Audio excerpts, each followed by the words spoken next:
Assalamualaikum warahmatullahi wabarakatuh. Waalaikumsalam warahmatullahi wabarakatuh. Yang terhormat Bapak Kepala Sekolah SMP Negeri Aisatan, Bapak Haji Muhammad Priyoto. Yang terhormat Bapak Abdul Hamid selaku CGP Angkatan 8 Kabupaten Musirawas, serta Bapak Ibu Dewan Guru yang kami hormati. Sebelum memulai acara, marilah kita sama-sama membaca basmalah. Salawat dan salam kita haturkan kepada junjungan kita Nabi Muhammad besar, Nabi Muhammad SAW. Semoga syafaatnya menyertai kita di akhir zaman nanti. Memasuki acara yang pertama, yaitu kata sambutan dari kepala sekolah, yaitu Bapak Haji Muhammad Sudiono, sekaligus membuka acara aksi nyata modul 1.4 budaya positif menyebarkan pemahaman dan pengalaman penerapan budaya positif yang akan dipaparkan oleh Bapak Abdul Hamid SPD.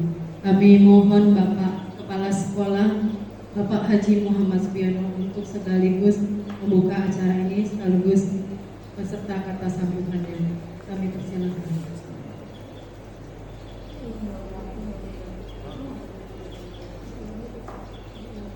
Assalamualaikum warahmatullahi wabarakatuh.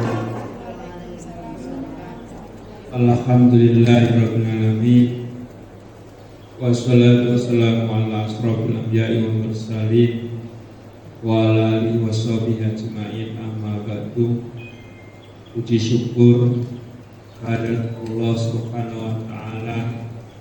Alhamdulillah di siang hari ini kita bisa mengikuti yaitu aksi nyata modul 1.4 budaya positif dari kegiatan yaitu menyebarkan pemahaman dan pengalaman penerapan budaya positif. Salawat serta salam kita curahkan kepada junjungan kita Nabi besar Muhammad sallallahu alaihi wasallam serta keluarga dan sahabatnya. Kepada Bapak Abdul Hamid selaku serta PGP pada tahapan pertama ini, ya, mudah-mudahan dengan adanya sekolah penggerak ini kita bisa disiplin dan menerapkan ilmunya yang baik, dan mudah-mudahan kesejahteraannya untuk sekolahan dan kita akan senantiasa melimpah kepada kita. Selamat kami jalankan kepada Pak Amin untuk menjalankan ini, yaitu aksi nyata modul 1.4 budaya positif ini. Dengan dapat kita sama-sama baca basmalah Bismillahirrahmanirrahim. Aksi nyata modul 1.4 budaya positif pemahaman kami resmikan. Assalamualaikum warahmatullahi wabarakatuh. Selanjutnya pemaparan materi aksi nyata modul 1.4 budaya positif menyebarkan pemahaman dan pengalaman penerapan budaya positif oleh Bapak Abdul Hamid SPD selaku CGP Angkatan 8 Kabupaten Musirawas. Pada Bapak Abdul Hamid SPD kami persilakan.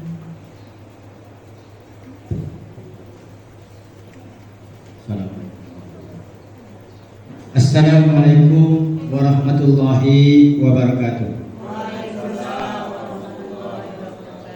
Alhamdulillahirabbil alamin. Wassalatu wassalamu ala asyrofil anbiya'i wal mursalin wa ala alihi wa sahbihi ajma'in. Rabbi shrah li sadri wa yassir li amri wahlul 'uqdatam min lisani yafqahu qawli. Yang sama-sama kita hormati dan yang kita muliakan, yang terhormat Bapak Haji Muhammad Subiono, Magister Pendidikan selaku Kepala SMP PKI Selatan, dan yang saya hormati Bapak-bapak, Ibu-ibu beserta staf SMP PKI Selatan yang sempat hadir pada siang hari ini. Puji serta syukur marilah senantiasa kita menyampaikan kehadirat Allah Subhanahu wa taala atas segala limpahan rahmat serta nikmat-Nya jualah, sehingga pada siang hari ini kita masih dapat berkumpul bersama di aula atau di gedung laboratorium IPA ini. Pada kesempatan ini, mohon izin saya sendiri. Pada kesempatan ini saya akan menyampaikan materi, yaitu aksi nyata modul 1.4. Sebelumnya kami sampaikan di sini kami bukan mengajari, ya, ataupun bukan menggurui, tapi di sini hanya menyebar. Kalau dalam bahasanya desiminasi, artinya menyampaikan bahwa apa yang kami terima, apa yang kami peroleh selama mengikuti proses pembelajaran, khususnya pada modul 1.4, yaitu tentang budaya positif. Sebelum kita melangkah masuk ke materi, di sini ada berupa pertanyaan pemantik. Artinya boleh setuju atau boleh juga tidak setuju. Menurut pendapat kita pribadi masing-masing, nanti setelah penyampaian materi nanti akan terjawab dengan sendirinya. Oh, saya setuju, apakah tidak setuju, itu di posisi yang mana. Yang pertama, hukuman dapat mendisiplinkan anak. Kemudian yang kedua, pemberian hukuman dengan hal positif seperti keliling lapangan atau membersihkan WC sekolah itu dapat meningkatkan disiplin anak. Kemudian yang ketiga, memberi penghargaan dapat meningkatkan motivasi belajar anak. Itu yang pertama, pembelajaran dengan paradigma baru. Yang dimaksud dengan pembelajaran paradigma baru itu yaitu pembelajaran dengan paradigma baru merupakan pembelajaran yang berorientasi pada penguatan kompetensi dan karakter yang sesuai dengan profil pelajar Pancasila.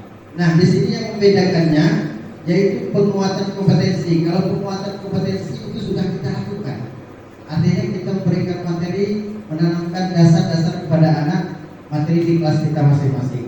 Di sini ada penambahannya, yaitu karakter yang sesuai dengan profil pelajar Pancasila. Nah, inilah yang sekarang lagi digaung-gaungkan oleh Kementerian Pendidikan kita yang disebut dengan IKM, Kurikulum Merdeka. Di situ penegasannya yaitu sesuai dengan profil pelajar Pancasila. Apa itu profil pelajar Pancasila? Yang pertama, beriman dan bertakwa pada Tuhan Yang Maha Esa. Ya. Yang kedua, mandiri. Itulah target yang harus kita kejar. Kemudian bernalar kritis, kemudian kreatif, bergotong royong, dan berkebinekaan global. Nah, kemudian disiplin positif merupakan salah satu cara menerapkan disiplin yang bertujuan untuk menumbuhkan kesadaran serta memberdayakan anak untuk melakukan sesuatu tanpa sogokan, ancaman ataupun maupun hukuman. Artinya betul-betul dari diri anak yang sudah sadar. Nah, menurut saya pribadi ini sangat menarik sekali materi ini. Jika ditanamkan untuk di anak SD itu sangat luar biasa berimbasnya, karena kita tahu bahwa anak SD itu ibarat kertas kosong. Kalau dicoret sesuai dengan lukisannya, kalau diberikan warna yang indah, maka menghasilkan gambaran yang indah. Apakah salah kita terapkan di anak tingkat SMP? Tidak. Ya, konsep daripada disiplin dengan identitas sukses ada 3. Ada berupa hukuman, ada berupa konsekuensi, ada berupa restitusi. Nah, dalam kita menemukan kasus atau masalah-masalah yang ditemukan di anak-anak, ada 3 hal yang dapat kita terapkan. Dalam arti ini pilihan, tapi kebanyakan kita melakukan yang hukuman ataupun konsekuensi. Itu yang kita lakukan. Minim sekali kita melaksanakan restitusi. Secara tidak langsung kita sudah melaksanakan restitusi itu, tapi lebih mengarah kepada hukuman dan konsekuensi. Ya, kenapa? Kalau restitusi itu ada tahapan dalam penyelesaian kasus terhadap anak. Hukuman yang pertama, sistem tidak akan berjalan bila murid tidak takut. Nah, itu artinya kalau tidak dihukum, anak-anak itu susah untuk menerapkan disiplin tadi. Padahal kita tahu bahwa anak-anak itu adalah dunianya bermain. Sementara kita harus menegaskan bahwa anak-anak harus tertib. Nah, bagaimana caranya? Sementara di posisi penghukum ini nanti akan terlihat itu posisi yang tidak tepat dalam penyelesaian kasus ataupun masalah. Kemudian mendorong menyalahkan diri, ya. Kemudian anak belajar menyembunyikan kesalahan, ya. Yang kedua,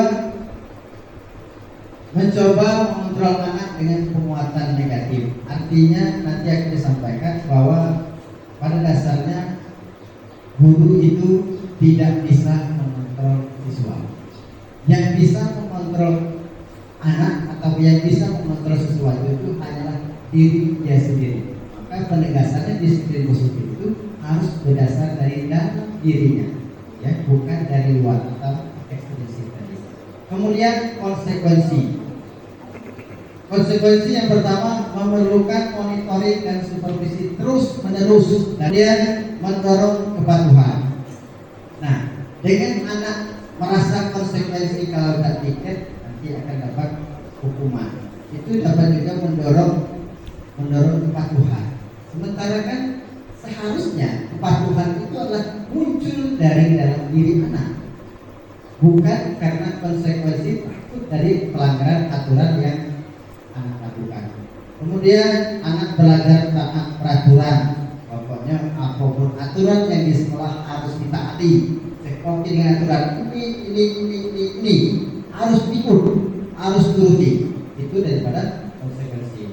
Kemudian coba mengontrol anak dengan penguatan positif. Sementara tidak ada yang bisa mengontrol diri seseorang kecuali yang mengontrolnya adalah diri orang itu sendiri. Kemudian di posisi restitusi, murid belajar bertanggung jawab untuk perilakunya. Artinya kita menanamkan bagaimana anak itu bertanggung jawab dengan setiap aspek tindakan yang dia lakukan. Kemudian mendorong disiplin positif, anak belajar memecahkan masalah dan dengan menggunakan metode restitusi nanti anak belajar menemukan bagaimana dia memecahkan masalahnya. Kita akan ditayangkan dalam video nanti. Kemudian konsep disiplin dengan pendekatan restitusi ini yang dijargonkan yang paling tepat dalam penyelesaian masalah. Karena restitusi itu adalah proses menciptakan kondisi bagi murid untuk memperbaiki. Nah, di sini kata yang perlu penekanan memperbaiki, ya, memperbaiki kesalahan mereka sehingga mereka bisa kembali pada kelompok mereka dengan karakter yang lebih kuat. Itu menurut pendapat Bosen tahun 2001. Nah, kemudian ada pun ciri-ciri restitusi sendiri. Yang pertama, bukan menebus kesalahan, ya, bukan menebus kesalahan, tapi belajar dari kesalahan. Ya. Kemudian yang kedua, memperbaiki hubungan. Jadi dengan kita komunikasi yang bagus, tidak menghukum, hubungan kita dengan anak tidak merasa down, tidak merasa takut dengan kita. Tapi kalau kita posisi konsekuensi atau menghukum, ketemu kita ini dia lari paginya suruh nyembuh sampah, pasti suruh nyembuh sampah. Nah, dia sudah takut karena dihukum ini. Nah, sosok itu pahamnya dilakai dihukum ini. Nah, kan? Kemudian tawaran bukan paksaan. Nah, kita tidak bisa maksa. Kenapa? Yang bisa mengontrol diri adalah orang itu sendiri, bukan dari orang lain. Orang manusia tidak bisa dikontrol oleh orang lain.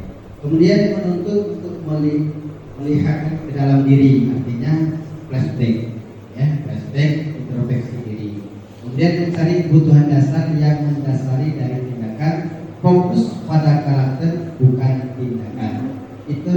di sekolah itu ada untuk zaman Pak Alu sudah dituliskan ke papan itu 13 karakter kita ya. Kemudian menguatkan dan fokus pada solusi. Artinya selalu mencari solusi terbaik dari permasalahan kasus-kasus yang kita jumpai terhadap anak-anak, bukan hukum ataupun bukan dari konsekuensi yang diterima. Oke. Selanjutnya yaitu motivasi perilaku manusia. Motivasi merupakan dorongan yang timbul pada diri seseorang secara sadar atau tidak sadar untuk melakukan suatu tindakan dengan tujuan tertentu. Bahwa setiap tindakan yang kita lakukan itu pasti ada motivasi, ada tujuan, ada arah. Sekecil apapun pasti ada arah. Yang pertama dari luar, ekstrinsik, yaitu menghindari ketidaknyamanan dan hukuman. Itu dari luar, bukan dari dalam diri anak. Artinya murid melakukan disiplin diri karena dia takut dihukum, ya, melaksanakan aturan, menjalani aturan karena takut dihukum. Itu berdasarkan dari eksternal atau ekstrinsik. Kemudian yang kedua, mendapatkan imbalan atau penghargaan dari orang lain, reward atau upah dari ya. Murid melakukan disiplin diri karena dia ingin mendapat imbalan, dipuji lah, ada. Dan motivasi juga tetap motivasi dari luar. Artinya dia pengen harapan sesuatu. Saat itu galak apa? Kelas, siapa yang bisa jawab ini kakek istirahat duluan. Itu kan motivasi atau intrik dari luar, bukan dari dalam diri anak sendiri yang pengen mengerjakan soal yang kita berikan tadi. Kemudian menghargai nilai-nilai kebajikan dari diri sendiri. Nah, ini yang muncul dari dalam diri kita sendiri, disuruh ataupun tidak disuruh, artinya dia sudah tumbuh, sudah muncul, tergerak dengan dirinya sendiri. Murid melakukan disiplin diri karena sadar akan nilai kebajikan dirinya, ya. Artinya dari dalam dirinya sudah muncul, adalah diperintahkan ataupun tidak diperintahkan. Oh, hari itu aku pikir dia sudah melaksanakan pikir. Ya, dan diri dia sudah muncul disiplin dari dalam diri sendiri. Kemudian 5, posisi kontrol guru. Nah, ini kira-kira kita di posisi yang mana? Posisi kontrol. Ya, secara pribadi juga saya juga merasakan emosi pukul. Ya, membuat rasa bersalah juga. Kemudian pemantau juga, kemudian manajer ini yang ketiga itu sebagai teman juga seperti itu. Penghukum, patuhilah aturan sekolah, lalu berdiri di depan berbaris di depan barisan. Itu termasuk menghukum. Berapa kali bu guru harus memberitahu kamu? Bu guru kecewa sama kamu. Itu membuat rasa bersalah. Ini kebetulan ini guru. Jadi itu kan sering kacau. Kalau tak menghargai gurunya, nah itu kan membuat rasa bersalah itu sebenarnya. Ya, kemudian sebagai teman, posisi sebagai teman, ayolah tertib, buat guru bangga. Cuma buatlah wali kelas bangga. Nah, aku wali kelas sekarang ya. Kali ini tidak apa-apa kamu melanggar. Artinya apa? Kita masih seperti berhadapan dengan teman, bukan seperti mendorong anak itu memecahkan masalah. Sebagai pemantau ini juga kurang pas. Artinya agak sedikit kamu sudah melanggar apa peraturan dan konsekuensinya. Artinya sudah perintah baik. Peraturannya kok? Pelanggarannya? Ya, coba lah. Nah, kira-kira seperti itulah pemantau ya dalam bahasa komunikasi kita. Kemudian sebagai manajer, nah kalau mendengar kata manajer itu jelas sudah.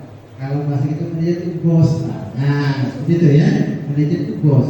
Apa itu si manajer? Apa kamu tahu apa kesalahanmu? Kira-kira bagaimana kamu akan memperbaiki kesalahan ini? Kembali lagi bahwa itu restitusi juga. Artinya kalau sebagai manajer, anak itu jujur menjawabkan kasus dia apa. Kemudian dia tahu bagaimana solusi pemecahan dari kasus. Padahal anak itu sendiri yang menjawab. Guru hanya menuntut bagaimana dia menemukan solusi dari kasus ataupun permasalahan yang dia jumpai. Kira-kira posisi yang mana lah yang kira-kira sesuai diterapkan untuk kondisi? Ada posisi kalau anak itu malas belajar di kelas, dari misalnya kan 20 yang agak males banget, itu ada 5. Nah, barangkali ada dah solusi bahasa yang 5 itu. Kalau aku cenderung ke maaf, itu peduli. Jadi kalau dia nak keluar, maaf ngomong, aku kok malah senang kalau dia di luar, karena dia tak ganggu kawannya. Mungkin itu yang saya lakukan. Mungkin ada dah solusi untuk menghadapi itu. Terima kasih. Terima kasih dari Bu Nim. Tadi kalau pada cuplikan itu tentang disiplin ya, lebih kepada kedisiplinan. Yang Bu Nim tanya bagaimana kalau di dalam kegiatan belajar.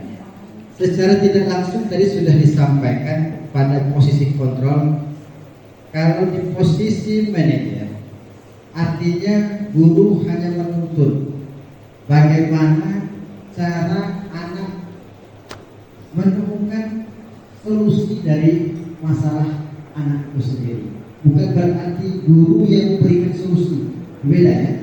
Bukan guru yang memberikan solusi, tapi anak sendiri yang memikirkan solusinya bagaimana. Seperti tadi malas belajar, kita hanya menggali potensi latar belakangnya. Artinya kita tanya, ya di rumah dengan siapa, dan istirahatnya seperti apa, ya. Kemudian kita munculkan pertanyaan bagaimana untuk bisa meningkatkan daya belajarnya. Seandainya misal buku dia tidak punya, orang tua tinggal jauhlah dari lingkungan masyarakat, tempat bertanya tidak ada, artinya sudah terjawab bahwa anak itu tidak ada tempat dia komunikasi dalam proses belajar. Artinya bagaimana dia bisa meningkatkan semangat? Mungkin dia di luar jam belajar ataupun di luar aktivitas belajar di sekolah, dia bisa di waktu yang tertentu bisa bekerja sama atau bekerja kelompok dengan temannya yang dapat dia jangkau. Artinya kita membimbing anak mencari solusi atau jawaban dari kasus anak itu sendiri, bukan guru yang memberikan solusi terhadap anak itu sendiri. Maka posisi manajer itu sangat direkomendasikan sebagai guru ya, kita sebagai guru dalam penyelesaian masalah. Kalau kita dari posisi teman tadi itu bagus, tapi kan hanya berlaku hanya untuk tertentu saja. Artinya kalau dia suka dengan Ibu Nim, dia oke. Begitu dia tidak menyatakan suka dengan Ibu Helena atau Pak Budi atau Pak Hamid, dia akan bersikap yang berbeda. Itu kelemahan daripada posisi sebagai teman. Kalau sebagai pemukul jelas anak semuanya menghindari namanya hukuman. Kemudian sebagai pemantau ini lebih kepada tagihannya. Bisa suruh piket WC hukumannya. Sudah loh, sudah selesai. Ya, lebih kepada tagihannya daripada hukumannya tadi. Itu kalau kita berada di pada posisi pemantau. Mengapa harus keyakinan kelas dan bukan peraturan saja? Aku beda ya kalau keyakinan dan peraturan. Kalau menurut pemahaman saya, kalau peraturan itu dibuat, ya, itu dibuat sepihak. Beda. Kalau peraturan dibuat itu sepihak. Tapi beda kalau keyakinan kelas itu dibuat bersama-sama, disepakati bersama. Kalau aturan dikatakan sepakat, seperti contoh kita berlalu lintas, aturannya setiap berkendaraan bermotor harus menggunakan helm. Pernah nggak kita diajak duduk bersama? Tak pernah. Itu adalah sudah aturan, bukan keyakinan. Artinya itu harus mau tidak mau harus kita jalan. Itu namanya aturan. Kemudian mengapa kita memiliki peraturan tentang penggunaan masker dan mencuci tangan setiap saat? Ada. Kalau helm tadi tujuannya apa? Untuk keselamatan diri kita sendiri. Kalau mencuci tangan dengan masker juga itu tujuannya untuk keselamatan dan kesehatan diri kita sendiri. Kemudian restitusi, nah masuk di posisi restitusi, bahwa restitusi adalah menciptakan kondisi bagi murid untuk memperbaiki kesalahan mereka sehingga mereka bisa kembali pada kelompok dengan karakter yang lebih kuat. Nah, segitiga restitusi itu ada 3 tahapan dalam penerapannya.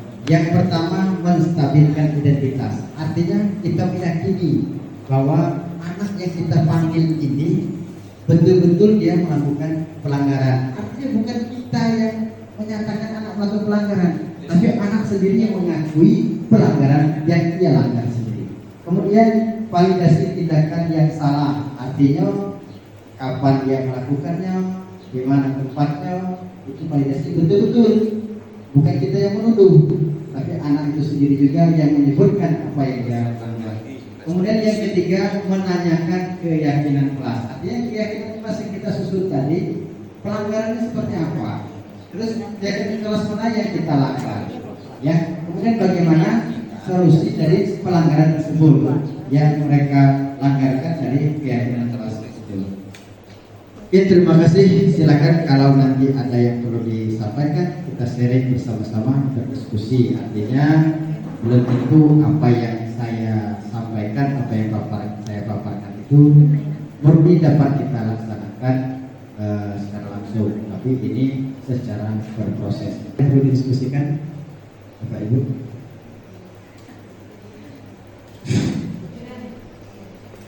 Ya, silakan Pak Fauzi. Oke, terima kasih.